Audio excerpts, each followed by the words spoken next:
So let's talk about the fourth installment of the James Bond series for Eon Productions, Thunderball.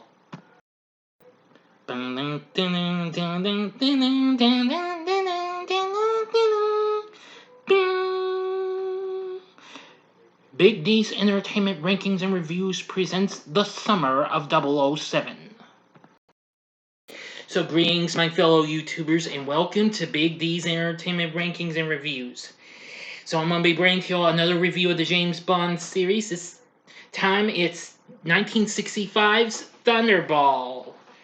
Once again, start playing James Bond is Sean Connery. Now, if you've not seen my reviews for the first three films he did, which were Dr. No, From Russia with Love, and Goldfinger, click on the card that'll take you to my playlist for James Bond, because there's going to be plenty more flicks to follow.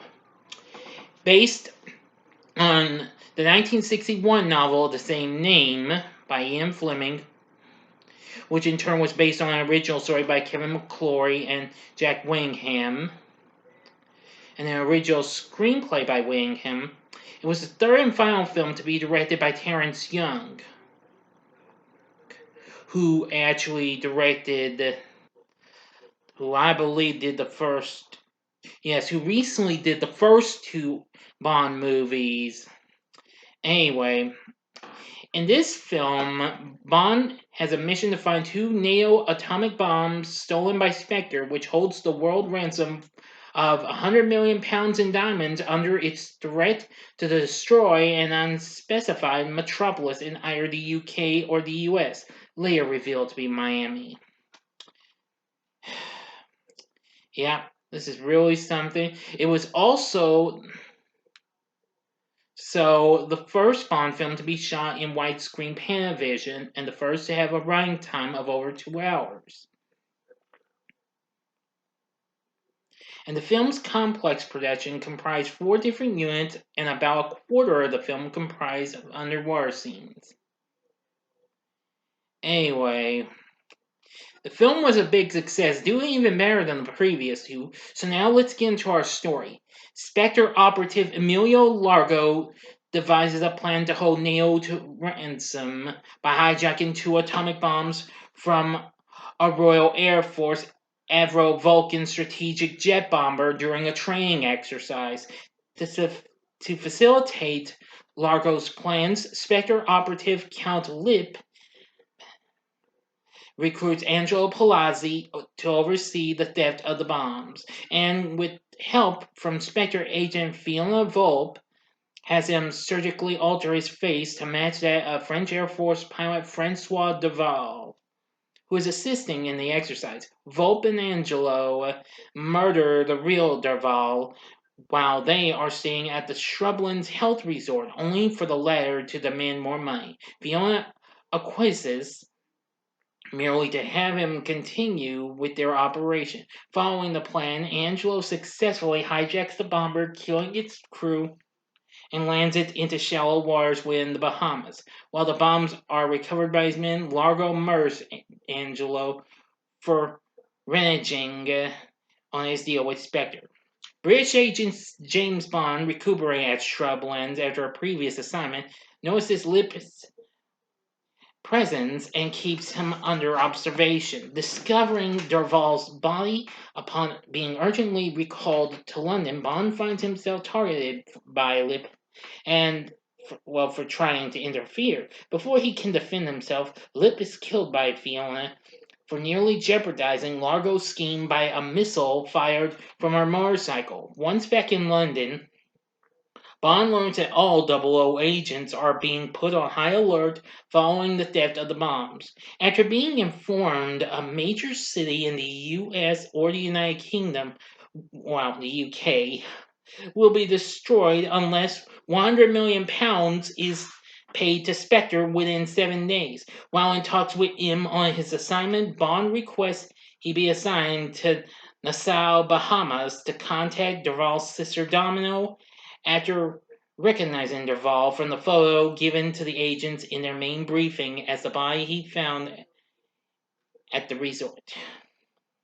Bond meets with Domino, who he learns is the mistress of Largo when he visits a local casino. Both men recognize each other as adversaries and engage in a tense cat and mouse game while still pretending ignorance of each other's true nature. Following their initial meeting, Bond meets with his friend CIA agent Felix Leiter, fellow agent Paula Kaplan, and MI6 Quartermaster Q to receive equipment to help with finding the bombs, including an underwater infrared camera and miniature underwater breathing apparatus.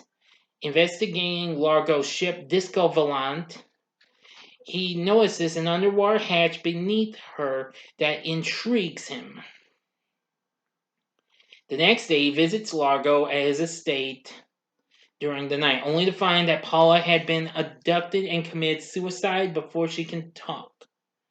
Forced to escape, Bond evades Largo's men during a Junkanoo celebration. Volpe catches up to Bond, but is accidentally shot by someone aiming for Bond. Now for the ending and the final act. You know the procedure like always. You have 5 seconds to stop this video. Go to the description box below and fast forward to the time below. If you've seen the movie already, please continue on after the 5 seconds is over with. Here we go.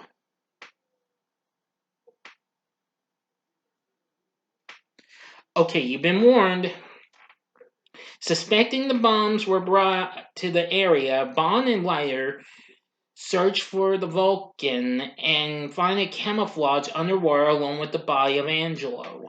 Upon returning to the island, Bond reveals to Domino that her brother was killed by Largo and gets her to help him search Disco Volant.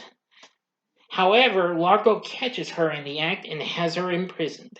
Meanwhile, Bond replaces one of Largo's men, and Spectre prepares to move the bombs, and manages to learn where one of them is being moved to before being locked behind and having to use his homing beacon and Very pistol. Or Very, I think that's what it was called, not Very, my mistake. Contacting Leiter, the pair gets the U.S. Navy to intercept Disco Volant and to engage in an underwater battle and to recover one of the bombs. Bond pursues Largo and grabs hold of Disco Volant as she sheds the rear half to become a hydrofoil to escape. Bond gets on deck, defeats Largo's men, and fights Largo, but Largo gets the upper hand and is about to shoot Bond when Domino kills Largo in revenge after his hired nuclear physicist frees her.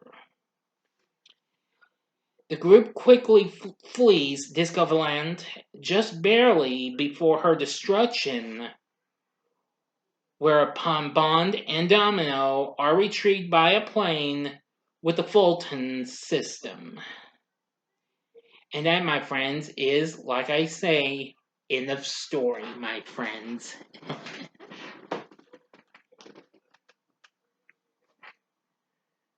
So, what are my thoughts on Thunderball? Well, I'm going to say it's pretty good in my opinion. It's pretty action-packed, and I mean, the sequences of being underwater were pretty cool. Anyway, Sean Connery, once again, does an exceptionally good job as Bond. We have Claudine Auger as Domino, but her voice is dubbed by Nikki Van Der Zyl. And Adolfo Celi as Largo, voice dubbed by Robert Wrighty. Next, Luciana Paluzzi plays Fiona. And Rick Van Nutter is Leiter. Guy Dolman plays Lip. Let's see. Yes. And also back along is Bernard Lee as M, Desmond Llewellyn as Q, and Lois Maxwell as Miss Moneypenny. And there's lots of others as well. But anyway, it's really something. I really thought this was pretty good. Like I said, it has some pretty good action sequences underwater. It's just so good, and the direction of Terrence Young is pretty good as well. The film did pretty well, being out Goldfinger and went on to make 141 million worldwide, with its runtime of over 2 hours at 130 minutes. Now, years later, I believe, let me check. Now, 18 years later, a second film adaptation of the novel would be released in the form of Never Say Never Again. However, I'm not reviewing that movie. Maybe another time, and Warner Bros. Released that, and not United Artists, since the same year that came out, United Artists had would be releasing the real next Bond film to come, and that being Octopussy. That will be coming up next month, in the second half of the the summer of 007, all right? Which, of course, was Roger Moore's next to last outing as James Bond. Anyway, I thought I had some fun moments. John Barry once again returns to compose the music, and of course, it's got that great theme song done by Tom Jones. Of course, I'm sure you know who that is. That's the guy who sung songs like She's a Lady and What's New Pussycat? Yeah, really something. So anyway, with a pretty good cast and story and a great score and a great theme song and action sequences, would I recommend Thunderball? Hell yeah, this is definitely a flick you ought to check out. Like I said, trying to do a new, well, I've already done a ranking on Letterboxd on the Sean Connery Bond flicks that Eon Productions did, which excludes Never Say Never Again. But I can't guarantee you where this will be though, but just stay tuned and you'll find out when I do the ranking, alright? Because this isn't going to be that easy. But anyway, let me know what your thoughts are of Thunderball in the comment section below. If you like the video, click the like button below. Subscribe to my channel. Be a part of the Big D Nation. And join me next time when I continue the summer of 007 with You Only Live Twice. Thanks for watching, and if you like this, you may want to check out some of these other spy flicks. In the upper left-hand corner is my review of a fun-filled spy flick. That, of course, is Austin Powers' International Man of Mystery. Or if you want something even more cooler, go to the upper right-hand corner for my review of Mission Impossible, which celebrated its 25th anniversary not so long ago last month. Or if you just want some more British fun and what have you and suspense, go to the bottom left-hand corner for my spoiler-free review of Cruella. And the bottom right-hand corner is the button you can click to subscribe. If you like rankings and reviews on movies, TV, music, video games, etc., then I'm your guy. Thanks for watching, and I'm happy to report I'm back up in my subscribers. I'm almost up to 350. Keep it up. Anyway, thanks again for watching. Until next time, I'm the Big D saying, see ya.